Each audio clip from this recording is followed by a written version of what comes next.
Hey Apesers, it's time to do Chapter 7 Sticky Notes, Human Population Dynamics. Okay, so we start off on page 180, and it's talking about how some scientists disagree on Earth's carrying capacity. Most scientists go along with Thomas Malthus's theory, the Malthusian theory, that Earth has a fixed carrying capacity for humans, and that we will reach that carrying capacity based on when we start running out of limiting factors, resources, and things like that. But there are some scientists that believe that we won't actually ever get to our carrying capacity because of technology and innovations allowing us to continue to raise our carrying capacity. So just something to think about for different ways people think. Okay, so kind of in a nutshell, factors that affect population growth or decline include birth rates, death rates, infant mortality rates. Let's see if it's access to family planning, access to good nutrition, access to education, postponement of marriage. So these are all big factors, and so the chapter kind of talks about some of these things, so you just need to have a good understanding of all of these.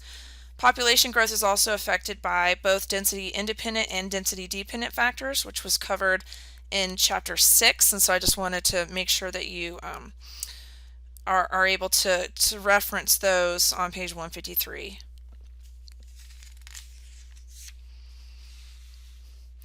Okay, so moving on to page 182, talking about changes in population size. This is where we get to talking about a little bit of the math. But before you do math, you need to understand crude birth rate, crude death rate, and just remember it's the number of births or deaths out of 1,000 individuals per year. You need to know how to be able to calculate growth rate, which here is an example of the equation right here. This is taking into account migration, but you don't necessarily have to. Doubling time is the amount of time it takes for the population to double, and it follows what's called the rule of 70.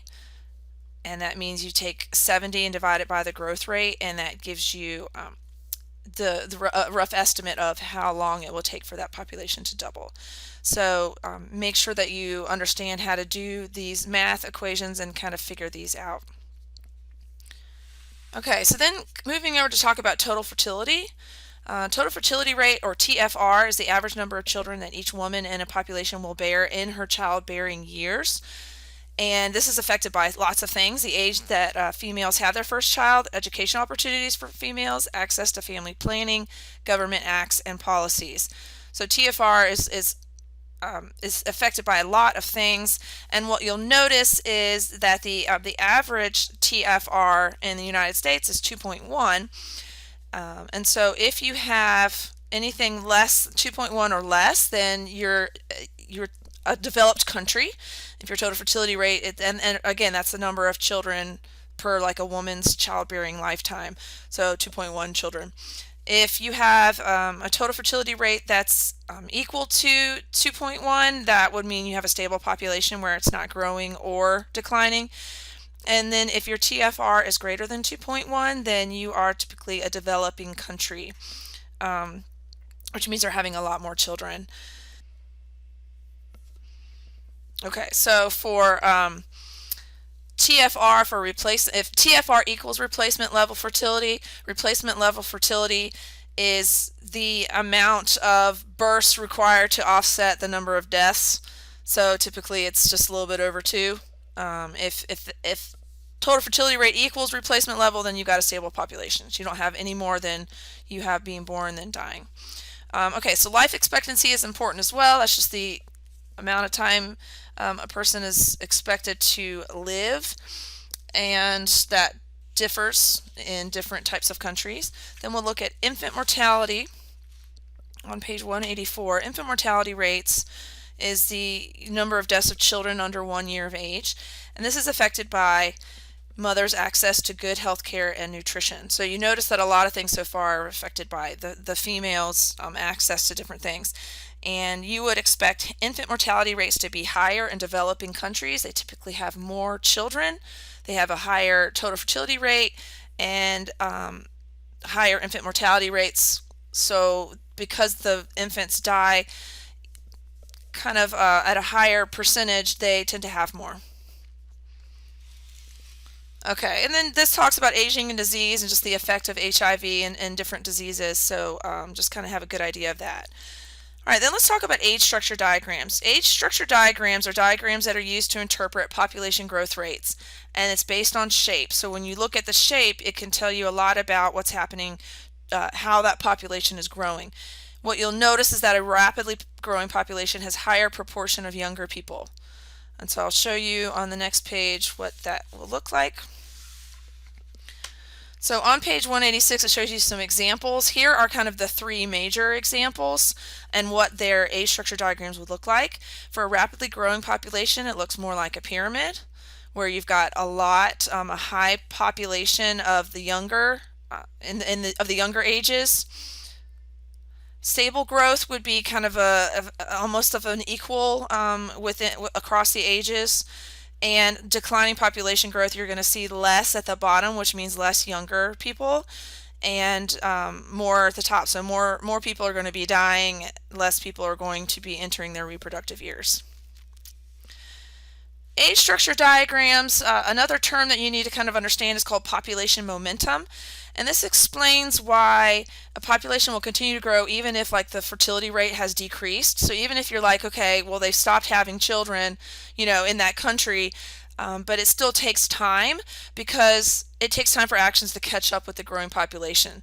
So as you see here, just for this one example, you've got, a high population of younger individuals. Well, it's going to take time for them to get to their reproductive years, which would be this kind of light green here.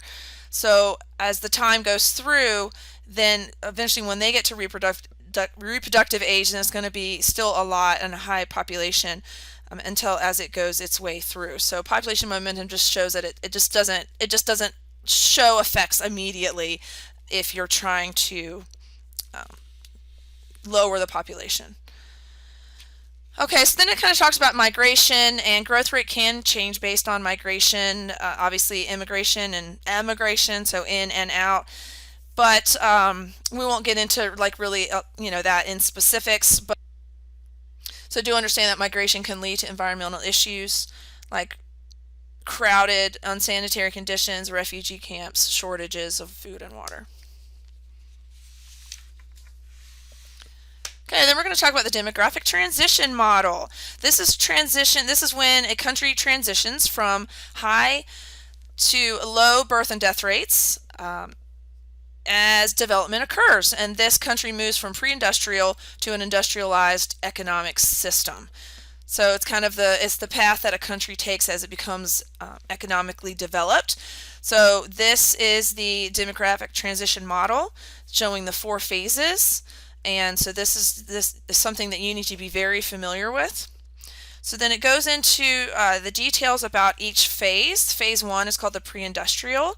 Phase 2 is called transitional. Phase 3 is called industrial. Phase 4 is called post-industrial. So what you need to do when you're reading is look for characteristics of each stage, the birth and the death rates of each stage, and then example countries that are in that stage. And there is a sketch notes for you available to go into more detail. You can find that on Canvas. So this calls phase 1, phase 2, phase 3, and phase 4. Just these are the titles that they need to be called. So it's just the idea of what you can see just in general is that you have high birth and high death, and then over time the death rates drop first, and then the birth rates will drop later. And once then it starts, the population growth is growing, as you can see, because the birth rate is high. But then once we have kind of a stable birth and death rate, you can see that the population growth has stabilized. Just kind of a little factoid that needed to be added in. Developing countries have higher infant mortality, which means they also have more children in the workplace than developed countries. These are the kind of countries where they need to have a lot of children in order to work, to make money or to make food or to, to work on the farms at home. Okay, so family planning is also kind of another big part of, of a factor that affects population growth. Family planning is a regulation of the number or spacing of offspring, and this is done with the use of birth control or contraceptives. So contraceptives is another name for birth control, and family planning has a great result of causing the CBR, accrued birth rate, to drop. Okay, so then kind of looking at economic development, things like that. Only 1/5 of the human population lives in developed countries, but they consume more than half of the world's resources. So we've talked about as economic development increases, so does the impact of that country and the more resources that are used. So this is going to talk about the IPES equation. This is not an equation you have to know. It's not actually an actual equation. But all of this boils down to higher economic development equals a higher environmental impact. And I think that makes sense to everybody. There are local, global, and urban impacts. And the chapter will talk a little bit about those. So just kind of have a basic idea about some local, global, and urban impacts because of higher economic development. So it goes into that here and here and here. And then it talks about the impact of affluence. And what I want you to do is reference figure 20.4 on page 553, which is in chapter 20. Because in chapter 20, it shows what's called the Kuznets curve. And this is a curve that shows the impact of affluence. So here's the Kuznets curve right here. This model suggests that as per capita income in a country increases, the amount of environmental degradation rises, so like the amount of pollution, the impact that somebody has on the environment. But then it reaches what's called a turning point where then it will start to decrease. So then this would be when technology is starting to be used actually to help the environment. And so China is on this first side, and then the United States is on this second side here where we've already passed our turning point where we're starting to improve the environment. So page 553, so make sure you understand the Kuznets curve. And then finally, to end up, this is talking about sustainable development versus economic development. So just make sure you understand the difference between economic development and sustainable development. Economic development is strictly looking at the economy and money, and sustainable development is looking at not just the money aspect, but the idea that we need to have resources that last. And that is it. Great job.